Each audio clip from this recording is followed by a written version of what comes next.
Welcome to Asia Outlook. I'm Melody and I'm here to report the top stories from around Asia. Local authorities said flash flooding in Indonesia's South Sulawesi province left 30 people dead and dozens missing. Officials said the flooding began on Monday evening after heavy rains caused 3 rivers to overflood. The flood affected over 4,000 residents in northern Luwu district. Millions of Indonesians live in mountainous areas near floodplains, making them vulnerable to frequent landslides and flash floods. The United States, UK, and Canada are accusing Russia of trying to steal COVID-19 vaccine research. Moscow denies the allegations, saying there's no evidence. CGTN Andrew Wilson has more from Oxford. On a day when the researchers should be celebrating their achievements across Europe and North America, allegations of criminal activity have cast a shadow over their achievements. As 2 research groups publish extraordinary progress on the hunt for a vaccine, there are now reports that Russian state hackers have been targeting the labs working on these trials.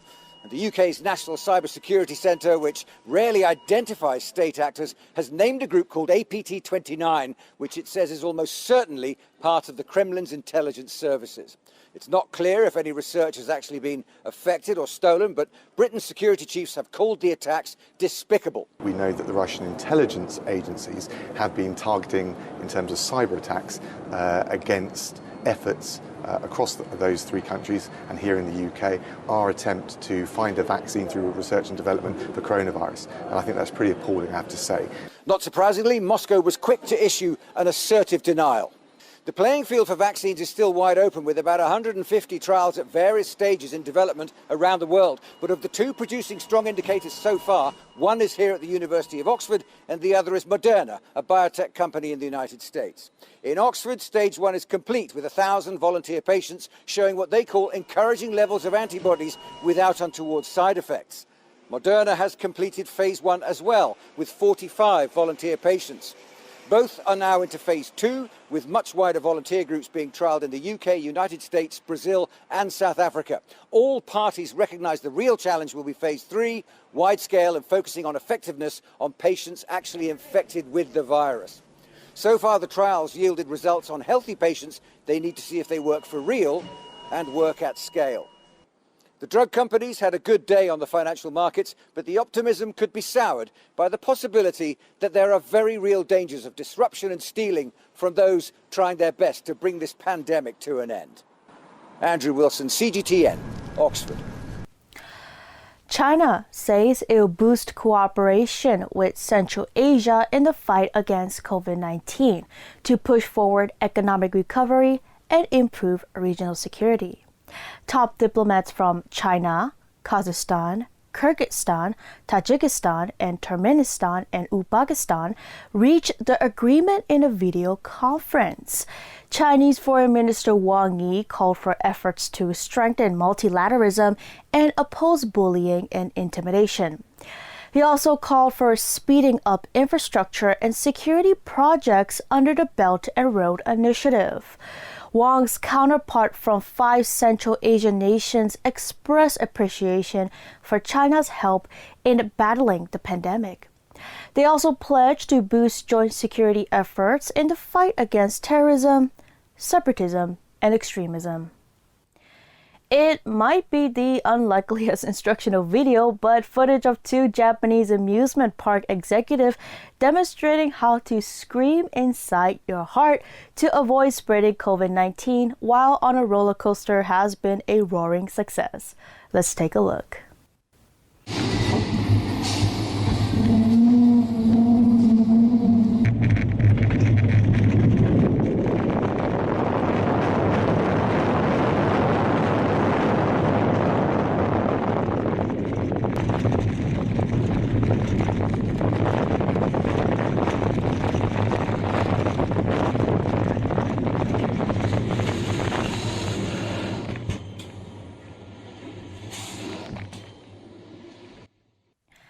In Japan, multiple U.S. military bases have reported coronavirus infections, including Marine Corps Air Station Futama in Okinawa Prefecture. CGTN Grace Lee has more from Tokyo with more details. The U.S. military bases reported 30 new cases late Monday afternoon, so in total we're seeing about 100 or so infected members of the U.S. military here in Japan, especially in Okinawa Prefecture, which is a very small part of Japan down south, but most U.S. service members are stationed there. Now, most bases are under a soft lockdown at the moment. Military members are not able to leave base unless they get the approval of a senior member. But at the same time, we are seeing some mixed reports saying that at least one base is allowing some of its members to go out for food and groceries and takeout, which means that the local population is still at risk. That is creating a divide between local authorities and U.S. Military members. Local authorities, especially in Okinawa, voicing their concern and anger towards the U.S. service members not keeping a good handle on the COVID-19 outbreak, saying that Okinawa's governor saying in particular that he saw a lot of U.S. service members going out and partying around the 4th of July. So he says that's where we might have seen this surge. At the same time, he's asking U.S. service members to stop their rotation from mainland U.S. in fear that perhaps this outbreak is coming from the United States, where we're seeing a much deadlier outbreak. So we'll continue to monitor the situation, but certainly it is driving a wedge between U.S. service members and the local population here in Japan. Chinese and Indian border troops on Tuesday held the 4th round talks at the Corps commander's level. Let's take a listen. Chinese and Indian border forces held a 4th round of commander-level negotiations on Tuesday. The two sides agreed to further pull back frontline forces and stabilize the situation on the west section of the border, based on the consensus and the work done in the previous 3 rounds of talks. We hope India can work with China and implement their consensus to maintain border peace and stability. India reinstated lockdown measures across several states on Thursday as coronavirus cases neared 1 million. The countryside is seeing an especially strong spike in infections. The surge is attributed in part to thousands of migrant workers returning from cities following the initial lockdown.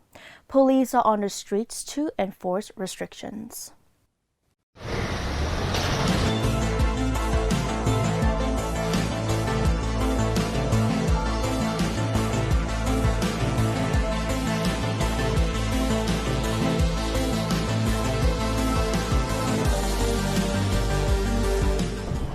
Main बात है कि बहुत लोग ऐसा होते हैं जो इस बीमारी को गंभीरता से नहीं लेते हैं, बात से हटा के लोग चले जाते हैं.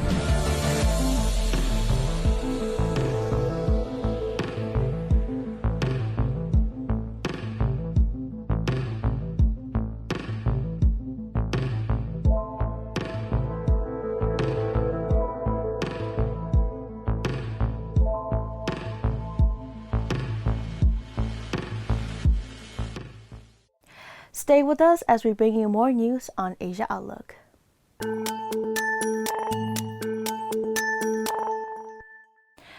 There will be no return to the old normal for the foreseeable future as a result of the ongoing COVID-19 pandemic, and too many countries are still headed in the wrong direction. WHO Director General warned at a regular briefing on Monday. He noted that mixed messages from leaders are undermining trust, which is the most critical ingredient of any response, while the only aim of the virus is to find people to infect. Let me be blunt. Too many countries are headed in the wrong direction. The virus remains public enemy number 1, but the actions of many governments and people do not reflect of this. If governments do not clearly communicate with their citizens and roll out a comprehensive strategy focused on suppressing transmission and saving lives, if populations do not follow the basic public health principles of physical distancing, hand washing, wearing masks, cuffing etiquette, and staying at home when sick. If the basics aren't followed, there is only one way this pandemic is going to go. It's going to get worse and worse and worse. I want to be straight with you. There will be no return to the old normal for the foreseeable future. Twin red ruffed lemurs have been born at Singapore Zoo, a rare double delivery that is a boost for the endangered saucer-eyed primates. It's the first birth of the endangered creatures at a zoo in over a decade, which are native to Madagascar.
The Bangkok International Motor Show is underway in Thailand. It's the country's first large-scale event since the easing of COVID-19 curbs.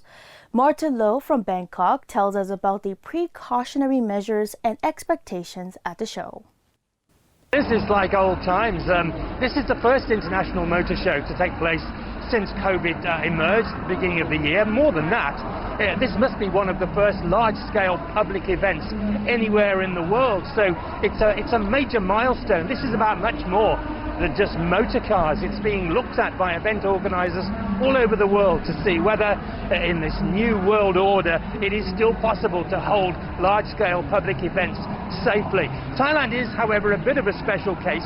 It's more than 7 weeks now since there's been any local infection here, which gave them the confidence to go ahead. Nevertheless, there are very strict health precautions being enforced. Everybody has to wear a mask at all times. Everybody has their temperature taken 2 or 3 times before they can get here into the main exhibition hall. Individual areas also have barcodes that you have to scan both on your way in and on your way out on a mobile phone. The idea of that is that if anything should go wrong, they can quickly track which people were in that area. So a lot of precautions are being taken. But nevertheless, this is a bit of a milestone. This is, looking around, how many months is it since we've seen a big public event with thousands of people coming and going? So this very much for Thailand signals hopefully a way forward. It's not exactly a gamble, but it is a cautious step, and it is being watched around the world. Martin, definitely positive vibes there. Now, Thailand is a major car production hub in the region. Its previous motor shows saw over 1 million people in attendance. What can we expect this year? Well, indeed, it's possible that a lot of people around the world think of Thailand and they think of holidays and they think of tropical beaches. But in fact, Thailand has a very important motor industry which is vital to the economy of this country. Thailand assembles around 2 million cars and trucks every year, which puts it in the top 10 of auto manufacturers worldwide. And in fact, the industry contributes about 10% of Thailand's economic wealth. However, as you can imagine, everything's tanked and hit the floor during COVID-19. Production is already down 30% and could fall as high as 50% of normal output. And sales have also bottomed. They're more than 50 or 60% down. And so another reason that they've decided to go ahead with this show is to try to, if you like, reignite enthusiasm for car buyers and try to kickstart that stalled area of car sales. They desperately want to get the car sales going again, and they're hoping that this show, with its glitz and its glamour, will perhaps reawaken the passion here in what is normally a car-loving nation.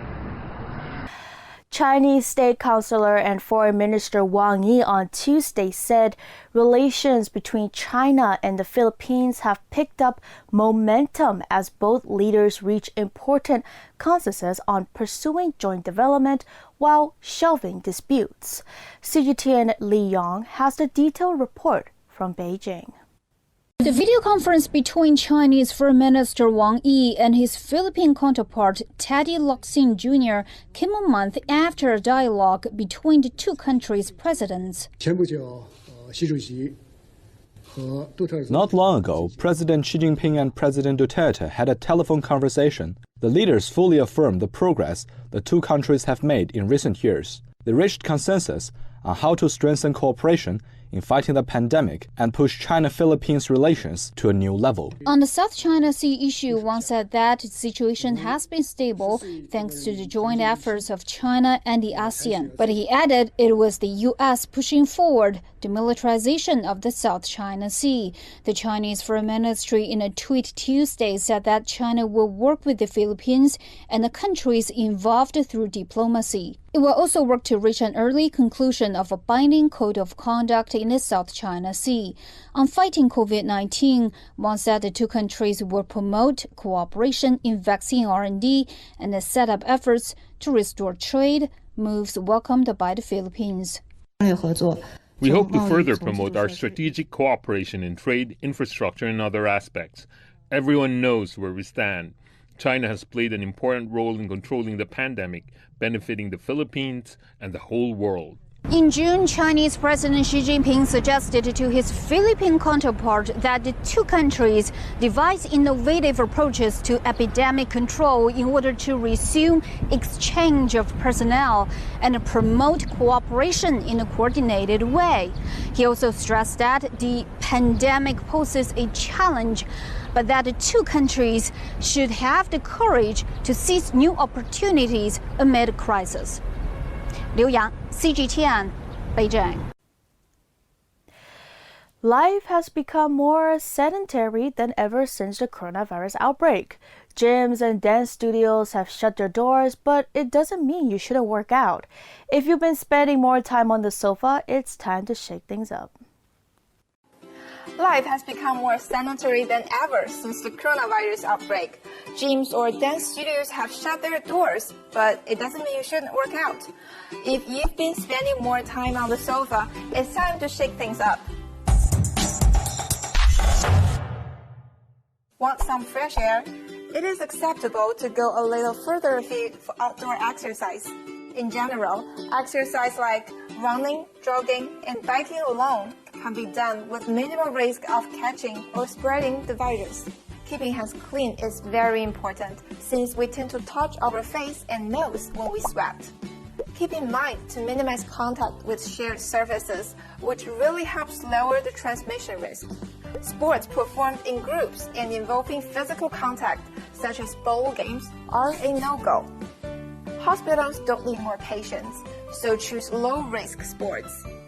Extreme sports such as skiing, surfing, and rock climbing are probably best left for another time. But before you lace up your shoes, check what local health officials are advising. If there's a diagnosed or suspect cases around your neighborhood, reducing time outdoors is highly suggested. Despite the lack of equipment in limited area, home can turn into a workout space. Performing domestic chores, such as cleaning and gardening, are good ways to stay active at home, or just set up whenever possible to reduce your sedentary time. Following online exercise program is another way to keep moving. Online video sharing platforms featuring a variety of free workouts. And exercise apps are there to help you as well. If space is an issue for you, try yoga, Pilates, or something includes simple floor work. Do you love dancing? Dancing is an excellent way to protect the heart and stay fit, as well as let off some steam. So why not shake the stress away while shimmying to the music? WHO recommends 150 minutes of moderate intensity or 75 minutes of vigorous intensity physical activity per week. Regular exercise is a great way to strengthen the immune system and manage stress, especially during testing times like this. All of those mentioned above are easily achieved, so put down the phone and let's get moving. As COVID-19 cases rise in India, the demand for remdesivir is increasing. This has led to a huge gap between demand and supply, leaving room for black marketing. The drug regulator of India has taken measures to clamp it down. Dr. Rohit Sharma has gone through hell in the last few days. He had to run from pillar to post looking for remdesivir. This drug could save his father's life, who is battling in the intensive care unit with COVID. Since I am from the medical industry, I could find the medicine with the help of my contacts, but I still had to pay a huge amount for the medicine. As the COVID cases rise in the country, the demand for the drug is increasing. More doctors are prescribing it. This has led to a huge gap between the demand and supply, leaving room for black marketing. The medicine companies are supplying the drug directly to the hospitals, and there are loopholes everywhere. The leakage is from the hospitals, especially when there is a shortage of a drug. There are chances of black marketing. After receiving several complaints, the drug regulator of India has asked the companies manufacturing and selling this medicine to put in place a helpline number to help the patients. They must proactively put on their website the details of their distribution network and their supply lines, so that all confusion and anxiety in the market subsides. Although the companies have denied allegations of any leakage, they are boosting up production to meet the demand. They hope that by the end of this month, the situation will be under control. Wuhan was the former epicenter of the COVID-19 epidemic in China. It lived through 76 days of lockdown. It's been 100 days since the city reopened on April 8th. Let's revisit the city. 7 staff, 2 shifts, 500 cups of free coffee, regular deliveries to nearby hospitals twice a day. That was the daily routine of Wakanda Youth Coffee in Wuhan, capital city of Hubei province during the lockdown. I knew it was hard. Our coffee shops might be shut down, but I never regret doing this. We all wanted to do something meaningful to the heroes who helped the city. And still, it's hard. There were 7 Wakanda coffee shops in Wuhan.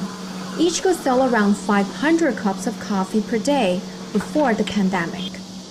When the lockdown was lifted in April, the shop's sales volume was only 10%. Now it's getting better. It's reaching 50%. But Li still had to close 2 of his 7 shops. For example, our shop is around the universities. No university is not open, so no customer. We have to shut down some coffee shops, but we are still surviving. It's okay. We are surviving and we are doing good.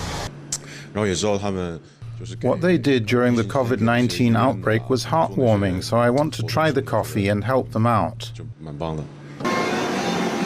In Wuhan, many small and medium-sized enterprises, especially those in the service sector, are still going through difficult times. Central and local governments are exerting efforts to help them out of their crisis. Banks have lowered their interest rates and provided them loans without any collateral. Coupons were offered to residents to boost consumption.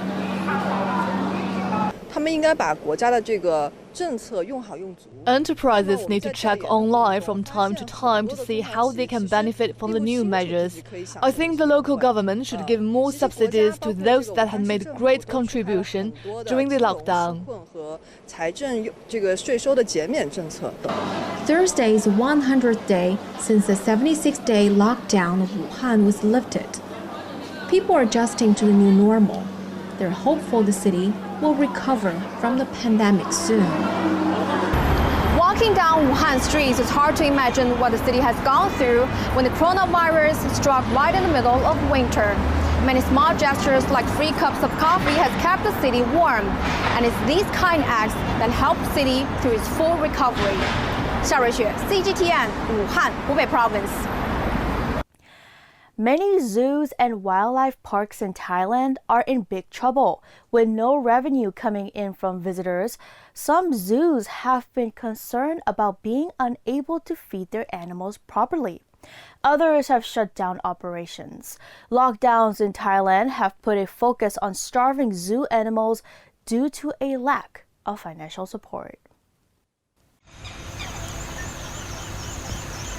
You think, how much do you love your country? I mean, I want to get out of here. Really run or climb, especially the climbing, $1,400-$1,500 up to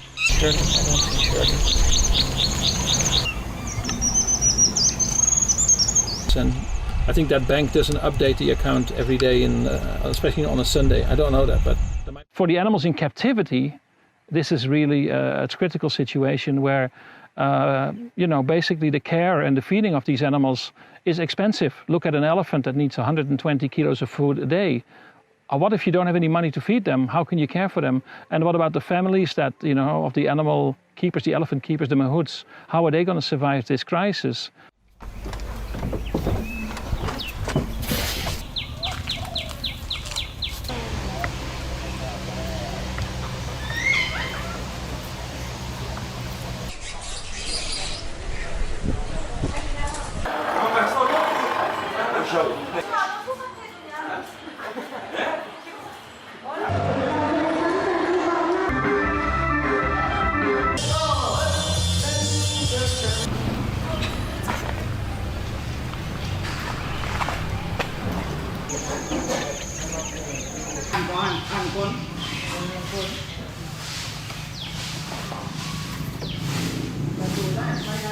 I'm being exploited. I'm being exploited like an animal in a cage. People can make me do tricks, can poke me, can hose me down. Anything that happens to wild animals can happen to me now. I even get dressed up in funny clothing and stuff like that, just like we see in the exploitation of wildlife. 2.30 meters, 1.80 meters. That's the size. I think it's nice and...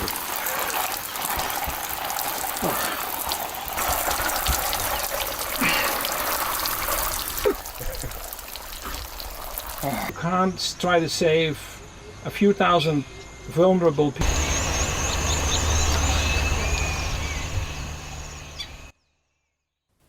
And that's all we have for today's Asia Outlook on MI Radio. Thank you for being with us. We'll be back next week. Until next time.